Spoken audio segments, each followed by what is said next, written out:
Welcome to the Instagram Stories for Wednesday, January 3rd. I'm your host, Daniel Hill. If this is your first time listening in the past few days, welcome back.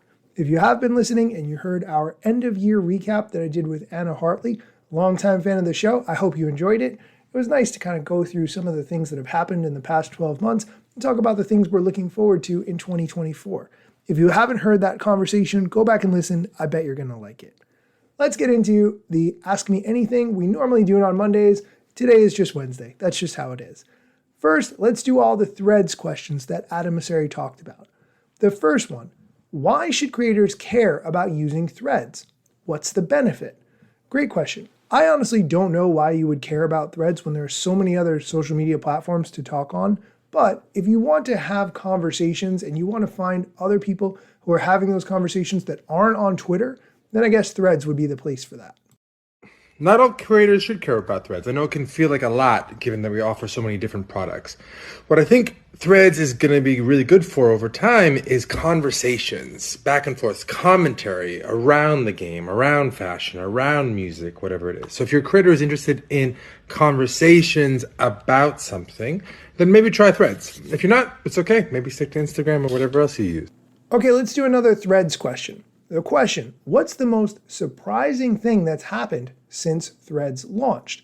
I would say that the most surprising thing to me was the CEO of Twitter, Elon Musk, trying to challenge the CEO of Meta, Mark Zuckerberg, to some kind of cage fight, as if that would do anything to make people want to use Twitter more instead of using Threads. Mind-blowing to me that someone who with so much knowledge of business and industry would resort to something so childish. Honestly, that's the most surprising thing to me.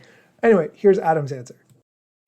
I mean, the biggest surprise by far is just how well received it has been for an initial launch. I was excited about it. I thought we would have millions of users by the end of the year, but we have over 100 million monthly active users, which is just nuts. So we're just excited. It's a long road. There's a lot more to do, but it's been amazing to see the momentum, and I am excited to build on that in 2024. Since I brought up the notable figure of Elon Musk on this show, the next question, I'd like to understand what is the process behind banning someone prominent on Instagram? Obviously, a lot of thought goes into that. You want prominent people on the platform because that brings more people to the platform. You would only really ban them if they were doing something really harmful to users. More or less, it's the same process as any other account. If you post content that violates your community guidelines, you get a strike. There's different severities. And if you get enough strikes, which by the way, you can see in your account status if you have any content taken down. But if you get enough strikes, then your account eventually gets suspended. And we usually warn you as you're getting close to it. And if it's a really big, prominent account, we'll double check and make sure that all those strikes are actually accurate. We didn't make any mistakes because we do sometimes make mistakes. But at the end of the day, we have to be consistent in how we apply our rules and our guidelines. We are going to take a quick break. When we come back, we're going to talk about whether or not Instagram limits your reach if you don't have a verified badge and some of the cleanup that Instagram has done across the app. So stick around. Oh, hey, welcome back. Let's get into the next question. Why do you limit organic reach even if I don't pay for a verified badge? That's not exactly how Instagram works, but I could see why it might seem that way. Instagram did initially test the verified badge getting more reach, so that might explain the confusion. We don't limit reach if you don't buy a badge. In fact, it's not in our interest to do so. If you're creating content that people want to see, it's in our interest to connect those people with that content, because if we do, they'll actually not only be happy and you will get more reach, but they'll actually use Instagram more as well, which is good for us as a business. So we try to connect people with what they're interested in. We're not always perfect at it by any means, but we're getting better and better over time. But we never artificially suppress reach because it wouldn't make any sense for us to do so. The only exceptions are things like if it's debunked by a third-party fact checker as misinformation, or if it's probably violating and we haven't actually reviewed it yet. But in general, we try really hard never to get between people and the accounts they follow.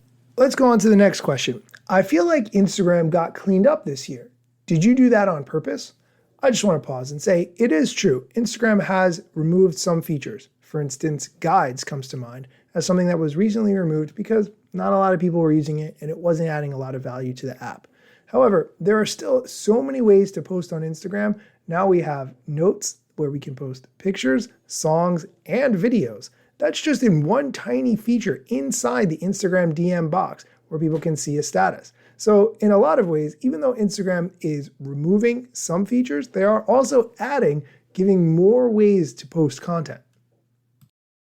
Thanks. We're definitely trying, looking for more ways to simplify the experience, to focus on helping people express themselves and connect over creativity. So we're going to try to continue to simplify into next year. A lot more to do. It still feels too complicated to me, but I think we are starting to make some progress on that front. I agree. Still too complicated.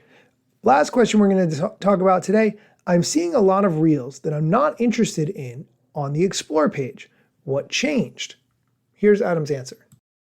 That's not good. I apologize. If you see things in Explore that you're not interested in, just long press them and then you can tap not interested, and then that'll help us learn. Actually, after you do that, you can actually then batch select a whole bunch of things in Explore and say you're not interested if we're missing the mark a bunch of different times. And then hopefully we'll get better over time. I just want to point out there's one feature that TikTok has that Instagram does not.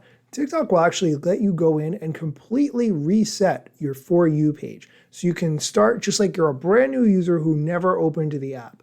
I always think there are things that I might be interested in, but I don't know that they exist. So periodically resetting my For You page gives me a chance to see what else is out there that a random person who's not me might see. After a while, though, you're going to continue to like the same things that you liked before, probably. And so your feed will eventually probably end up very similar to what it was before you did that reset. I do think that's a feature that Instagram should add, just giving you the chance to wipe the slate clean and start all over to show your interests. If you've been using Instagram for 5 or 10 years at this point, they know a lot about you, but a good reset would go a long way. That is going to do it for today's episode. Thank you so much for listening. If you haven't left a review of the show, I would really appreciate it. Go on Apple Music, look for the Instagram stories. It'll take just a few seconds. Please write something positive about the show. It would really help other people to find it. As always, thank you for listening. Instagram news got you covered, sometimes even TikTok. Relevant platforms in the metaverse ahead of the wave, without a break or a pit stop. Still waiting for Zuckerberg to give me the big job. Pause. Use trademarks and logos with Insta's permission, of course. If you like the show and you gain some good info, maybe leave a review. It's a type of applause. Just drop me a message if you want to collab. If you got some good content or you want to run ads, at Daniel Hill Media is where I am. TikTok, Facebook and Instagram.